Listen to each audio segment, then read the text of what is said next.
¿Cómo están? Muy buenas tardes a todos. El día de hoy tenemos un invitado muy especial.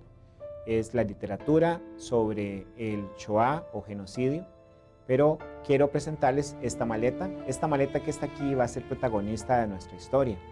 La maleta pertenece a Hannah Brady y es la protagonista de esta maravillosa historia en donde se entrelazan varios mundos.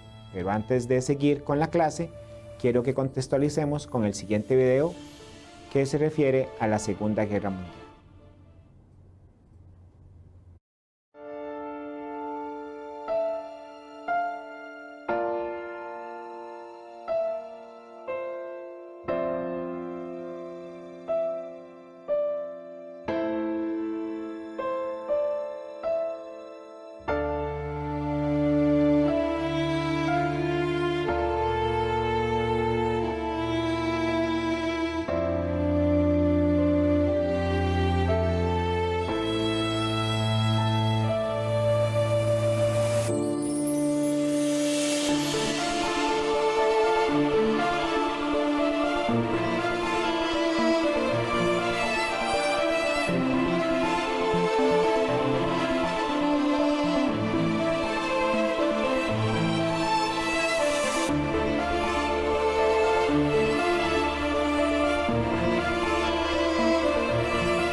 Bien, como observaron, el tema de hoy trata mucho de la Segunda Guerra Mundial.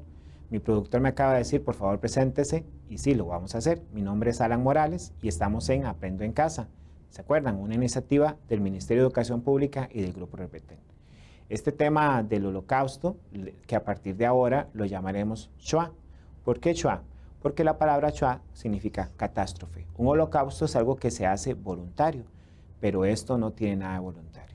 Esto es simplemente un momento de la historia que no debemos olvidar. Sin embargo, tal vez ustedes piensen, profe, pero ¿y eso en qué me puede afectar a mí? Bueno, observemos el siguiente reportaje que se produjo aquí en la casa de Repetel sobre linajes y veamos la sangre judía que tanto está en nuestra Costa Rica. Así que por favor, señor productor, veamos este pequeño reportaje de Informe 11.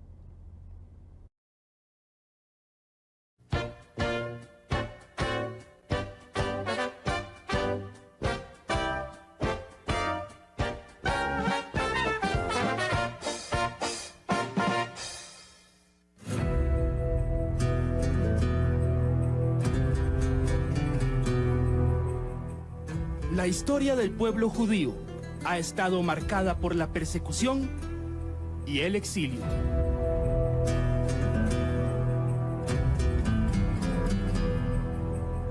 En el año 63 a.C., los romanos conquistaron la región de Judea. Los judíos vieron, desolados, cómo eran sometidos y humillados.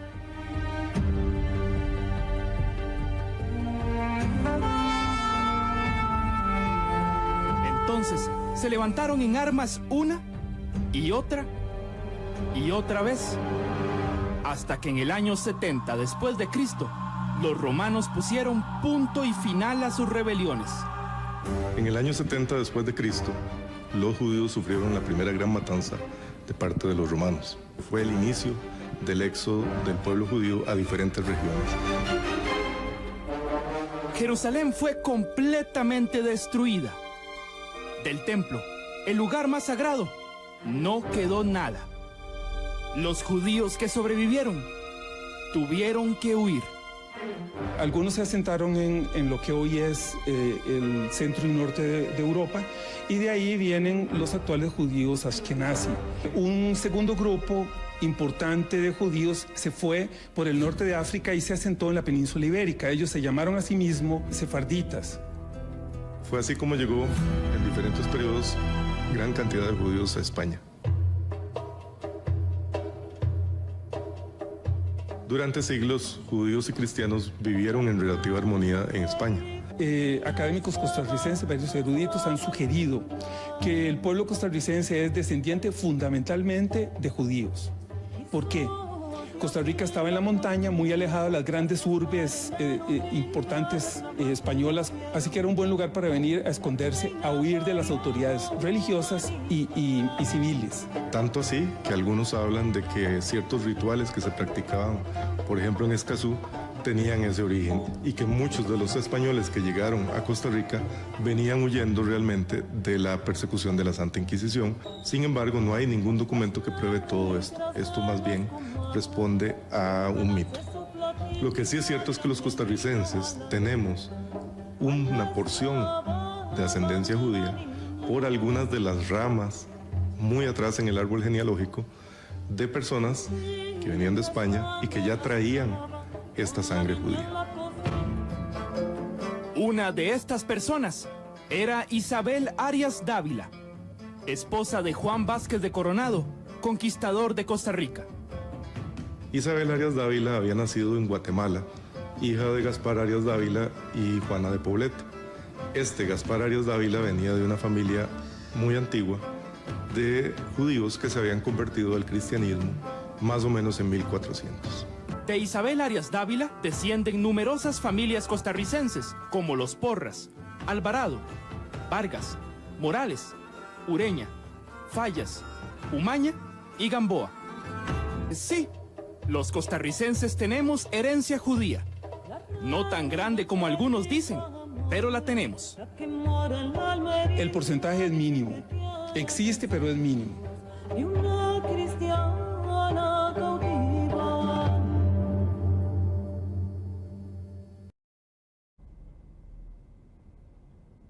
Bien, como observaron entonces, la sangre judía está en Costa Rica. Pero ¿por qué tenemos este tema al día de hoy? ¿De qué trata esta maleta y por qué estamos hablando así con casi que tristeza? Bueno, tenemos que recordar que durante la Segunda Guerra Mundial se produjo el Shoah y este tema es trágico, es terrible, es triste. Esta maleta juega un gran caso en nuestro libro. ¿Por qué? Porque esta maleta aparece en Japón y a partir de ahí podemos encontrar esta nueva historia. Pero antes de seguir, le voy a pedir al señor Christopher, nuestro productor, que me lleve a la presentación sobre este tema. Bien, vamos a conversar entonces del tema de hoy. El libro se llama La maleta de Hannah y lo escribió la señora Karen Levine. Karen Levine es canadiense y tiene dentro de sus funciones la producción de programas radiofónicos. En uno de esos programas que estaba conduciendo y produjo, trató sobre los niños del Holocausto. Recuerdan que ahora vamos a decir el Shoah. Estos niños del Holocausto, que fue el programa que ella produjo, salió Hannah y a partir de ese programa, Karen Levine escribió este texto, La maleta de Hannah. ¿Pero de qué trata la maleta de Hannah? Bueno, observemos. Tenemos que tener claro que el Shoah o genocidio judío significa catástrofe y se refiere al exterminio de los judíos. Los nazis persiguieron y asesinaron a 6 millones de judíos, entre ellos 1,5 millones de niños, por ser considerados raza inferior. Quiere decir que no cometieron ningún delito, simplemente por pertenecer a la nación, por ser judíos, debían morir. ¿Cuándo pasó esto? Bueno, como observamos, durante la Segunda Guerra Mundial, que fue el conflicto más grande y destructivo de toda la historia. Alemania invade Polonia en 1939 y aquí empieza esta guerra que terminó hasta 1945. ¿Por qué es importante que entendamos esto? Porque el contexto de nuestra novela está circunscrito a este hecho histórico. ¿Y cómo pasó esto? Bien, los alemanes decidieron, el régimen nazi, a alejar a los judíos del pueblo. ¿Cómo lo hacían?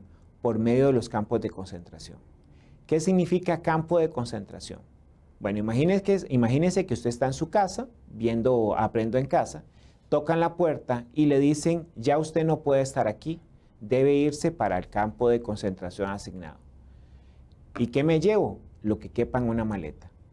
La ropa, los zapatos y nada más. Todo lo que es suyo ya no le pertenece a usted, va a pasar a ser parte del régimen nazi. ¿Entienden esta situación? Imagínense ustedes están con su mamá, con su tío, con su primo ahí en la casa y de un momento a otro tiene que abandonarlo. Bueno, estos eran los campos de concentración. Eran lugares donde llevaban a los judíos y a otras personas prisioneras del régimen nazi y las encarcelaban. Muy bien, pero ¿y qué pasaba después? En algunos casos, los campos de concentración eran un momento simplemente para luego mover a estos prisioneros a los campos de exterminio. ¿Y qué eran los campos de exterminio? Bien, imagínense ustedes unos grandes galerones a donde metían a las personas, niños, adultos, ancianos, mujeres, hombres. Cerraban las puertas y utilizaban unas granadas de gas. Y las personas morían intoxicadas. ¿Por qué? Por el simple hecho de ser judíos. El régimen nazi utilizaba este sistema para asesinarlos. Vamos a hacer la confrontación del libro. Recuerden que estamos trabajando el libro La maleta de Hannah de Karen Levin. La confrontación es cuando nos enfrentamos al texto. Recuerden los pasos. Escogimos el libro y luego le leímos en forma completa. Muy bien, después de leer el libro en forma completa, buscamos las palabras que no conocemos. En este caso vamos a encontrar términos en alemán y términos tal vez que desconozcamos, pero sí es importante que los buscamos en el diccionario.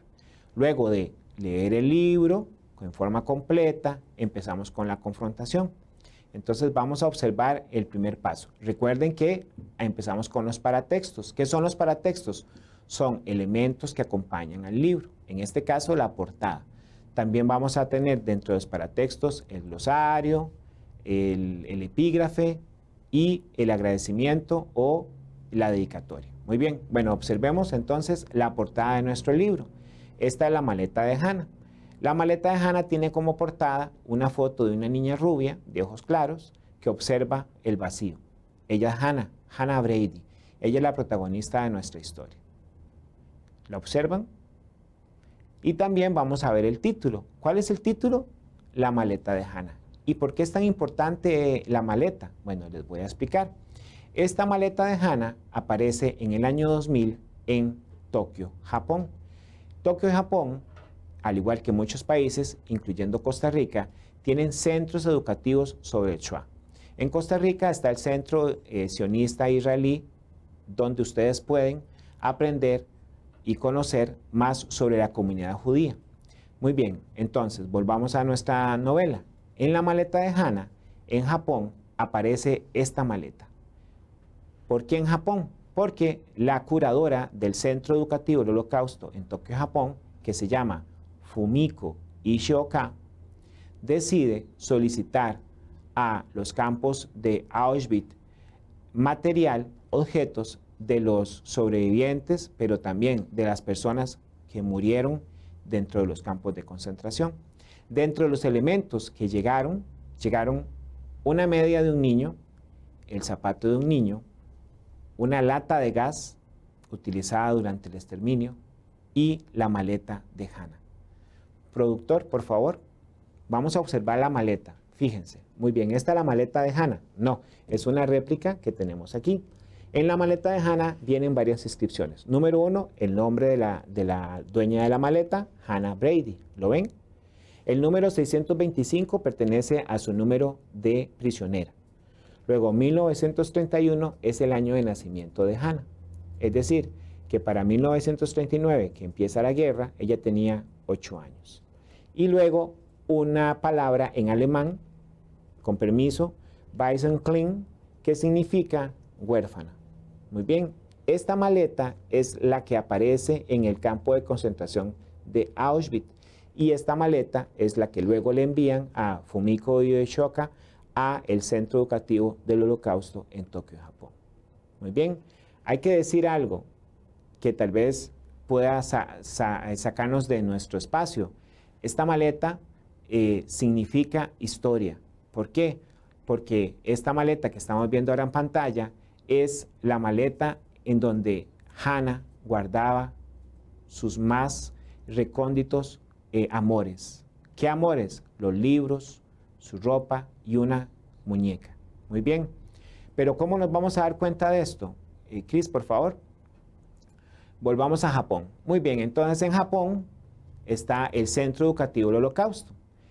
Cuando Fumiko Yoshioka lleva esta maleta, los niños que visitaban el centro educativo tienen varias dudas. La primera duda, lógicamente, ¿quién era Hannah Brady? ¿Y cómo sabemos que se llamaba así? Porque en la maleta viene su nombre. ¿Y de dónde venía Hannah? ¿Y qué le sucedió a Hannah? Entonces Fumiko Yoshioka decide iniciar un trabajo de investigación. Ese trabajo de investigación la va a llevar por varias partes del mundo. ¿Por qué? Porque tiene que saber quién es ella, quién es Hannah Brady y dónde está. Aquí está Fumiko Yoshioka y está el Centro Educativo del Holocausto. Ella tiene un grupo de niñas que se encargan, de niños y niñas, que se encargan de, además de estudiar la historia, hacer conciencia de que esto no se puede repetir. Muy bien. Ahora, dentro de la historia, vamos a reconocer otra zona histórica de nuestro país, de nuestro mundo, perdón, y es Checoslovaquia. Y mucha gente, tal vez ustedes digan, Checoslovaquia, ¿ese país existe? Bueno, ese país existía y luego se dividió, y aquí es donde nace la protagonista Hannah Brady. Ella es checoslovaca y es parte de una comunidad que se llama Move Mestro. ¿Ven aquella casa azul, marcada con colores azul? ¿La pueden observar? Muy bien, eso era una tienda.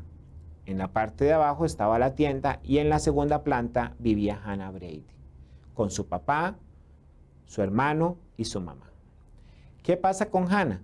Como les dije, en 1939 Alemania inicia la guerra. En 1941 el régimen nazi invade Checoslovaquia y Hannah deja de ser una habitante de Checoslovaquia para ser una prisionera judía.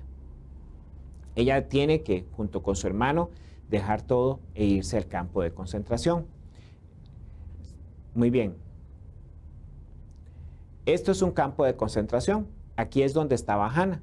Este es el campo de Theresienstadt. En español lo vamos a nombrar Terezín. Y en este campo, que es una cárcel, convivían mujeres y hombres, niños y niñas.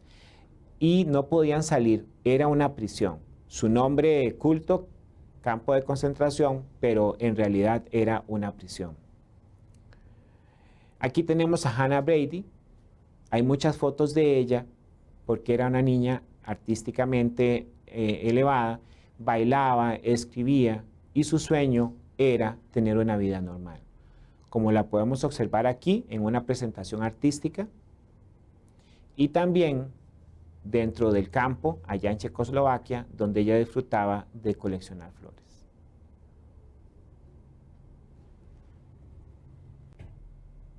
Bueno, entonces esta historia está dividida en dos grandes historias. Una ambientada en Tokio en el año 2000 y otra ambientada en Terezín, Checoslovaquia, desde 1939 hasta 1945.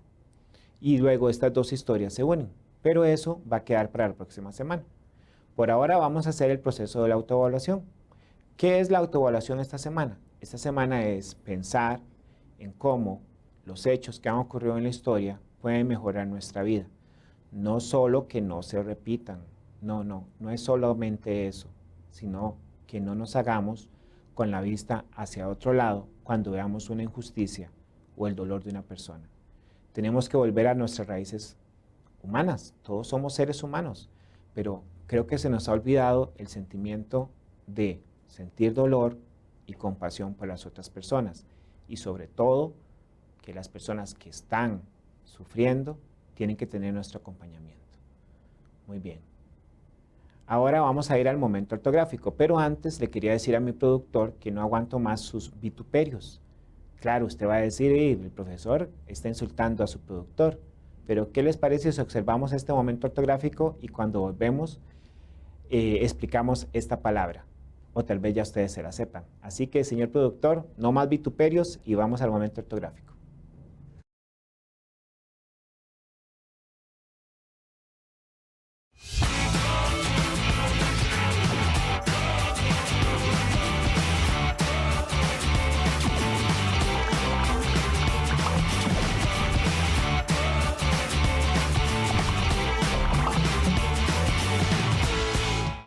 Hola, ¿sabían que el diccionario es el lugar donde están todas las palabras aceptadas en nuestro idioma? ¿Saben cuántas palabras tiene el diccionario de la RAE? Nada más y nada menos que 88,000 palabras. ¿Y cuántas usaremos? Bueno, hay muchas que son de uso cotidiano, que las decimos decenas de veces en un solo día, pero otras literalmente quizá ni las hayamos escuchado nunca.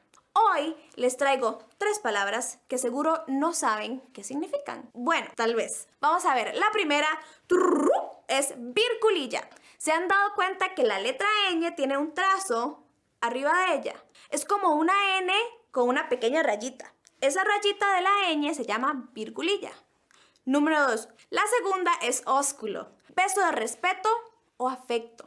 Ejemplo, un ósculo y un abrazo pueden hacer feliz al más desdichado. Y la tercera es vituperio, que significa una difamación, ofensa o un insulto. Ejemplo, se encontraban tan molestos que gritaban vituperios.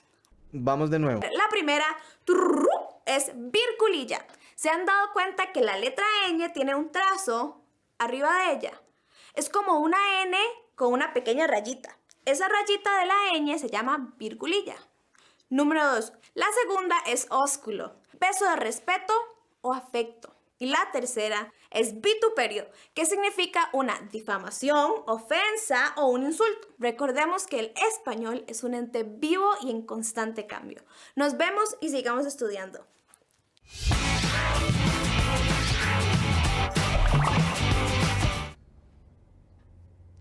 ¿Vieron? El vituperio y el ósculo. Bien, esas palabras no es que han aparecido en este momento, son palabras de uso común, pero que tal vez en nuestro vocabulario no están presentes. Y cuando una palabra se aparece, ¿qué tenemos que hacer? Claro, el diccionario de la Real Academia de la Lengua Española y sus 88,000 palabras. Increíble cantidad de palabras. Y como decía Paola ahora, ¿cuántas usaremos nosotros? Bien, continuemos con nuestro programa sobre la maleta de Hannah. Queremos agradecer al Centro Israelita Sionista de Costa Rica por su gran apoyo para la producción de este programa y la próxima semana tendremos un invitado especial, el excelentísimo embajador del Estado de Israel en Costa Rica. También queremos agradecer a todas las personas que nos han apoyado, en especial las personas que nos consiguieron esta maleta que tiene sus 70 años y aún así hicieron el favor de prestárnosla. Y también queremos que vean un pequeño video para concluir nuestro programa sobre el campo de concentración de Terezín.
observaron el campo de concentración de Terezín.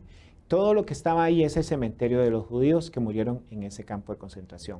Por favor, el desafío de esta semana es que nos sentemos y pensemos en todas estas catástrofes, esas tragedias, pero sobre todo en que no dejemos que se repitan. Les recuerdo, mi nombre es Alan Morales Valverde y estoy aquí de parte del Ministerio de Educación Pública agradeciendo inmensamente al Grupo Repetel por abrirnos sus puertas. Recuerden, estamos todos los lunes a partir del mediodía en noveno y después de las 2:30 en décimo. Así que muchas gracias a todos y los espero en la clase de décimo. Hasta luego. Pasen muy buena tarde.